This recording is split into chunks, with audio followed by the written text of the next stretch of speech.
सबसे पहले आपको बताएं कि सुप्रीम कोर्ट में सुन्नी इत्तेहाद कौंसिल की मखसूस नशिस्तों से मुतालिक केस की समाअत पीटीआई के पार्टी टिकट पर बैरिस्टर गौहर के बतौर चेयरमैन दस्तखत हैं।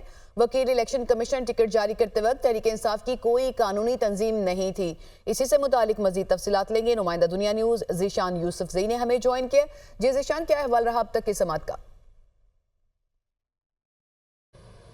देखिए, सुप्रीम कोर्ट ऑफ पाकिस्तान में सुन्नी इत्तेहाद काउंसिल के मखसूस नशिस्तों के मुतल्लिक समाअत जारी है और इलेक्शन कमीशन के जो वकील है वो दलाइल दे रहे हैं और पीटीआई के जो इंट्रा पार्टी इंतखाबात हैं उसका बहस एक मरतबा फिर वो ज़ेर बहस आया है और बताया गया है वकील इलेक्शन कमीशन की जानिब से कि उसकी कानूनी कोई जो तंजीम थी उसकी कोई कानूनी हैसियत ही नहीं है। और वकील की जानिब से बताया गया है कि पीटीआई के जो टिकट्स है उन पर बैरिस्टर गौहर का जो दस्तखत है टिकट जारी करते हुए जो तहरीक इंसाफ थी उनकी जो तंजीम है उसकी कोई कानूनी हैसियत नहीं थी। पार्टी तंजीम इंट्रा पार्टी इंतखाबात दुरुस्त ना कराने की वजह से वजूद ही नहीं रखती थी। पार्टी जिस पर जस्टिस जमाल मंदुखिल ने कहा कि पार्टी टिकट 22 दिसंबर को जारी शुदा है और इंट्रा पार्टी इंतखाबात केस का जो फैसला है वो 13 जनवरी का है। तब बैरिस्टर गौहर ही चेयरमैन थे। इलेक्शन कमीशन के वकील ने बताया कि इलेक्शन कमीशन ने इंट्रा पार्टी इंतखाबात 23 दिसंबर को कलअदम करार दिए थे, जिस पर जस्टिस मंसूर अली शाह की जानिब से कहा गया कि इलेक्शन कमीशन का फैसला 26 दिसंबर को मुअत्तल हो चुका था।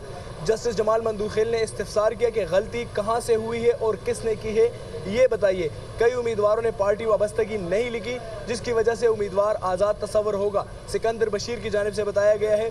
जस्टिस जमाल मंदुखिल ने कहा असल चीज़ पार्टी टिकट है, जो ना हो तो उम्मीदवार आज़ाद तस्वर होगा। जिस पर वकील इलेक्शन कमीशन ने बताया कि इस मामले पर मैं और आप यानी जस्टिस जमाल मंदुखिल को मुखातिब करते हुए कहा कि मैं और आप सेम पेज पर है। जिस पर जस्टिस जमाल मंदुखिल ने कहा कि पेज को पाड़ दे, मैंने एक पेज पर नहीं रहना। इलेक्शन कमीशन के वकील ने कहा कि 14 जनवरी से 7 फरवरी तक तहरीक इंसाफ जो इंट्रा पार्टी इंतखाबात है वो करा सकती थी। इंट्रा पार्टी इंतखाबात होते तो क्या फ़र्क पड़ता। जस्टिस मुनीब अख्तर ने कहा, जिस पर जस्टिस आयशा मलिक ने कहा कि इस तरह तो तमाम सूरत हाल डिस्टर्ब हो जाती, पीटीआई को इतनी ख़ास रियायत कैसी दे जाती।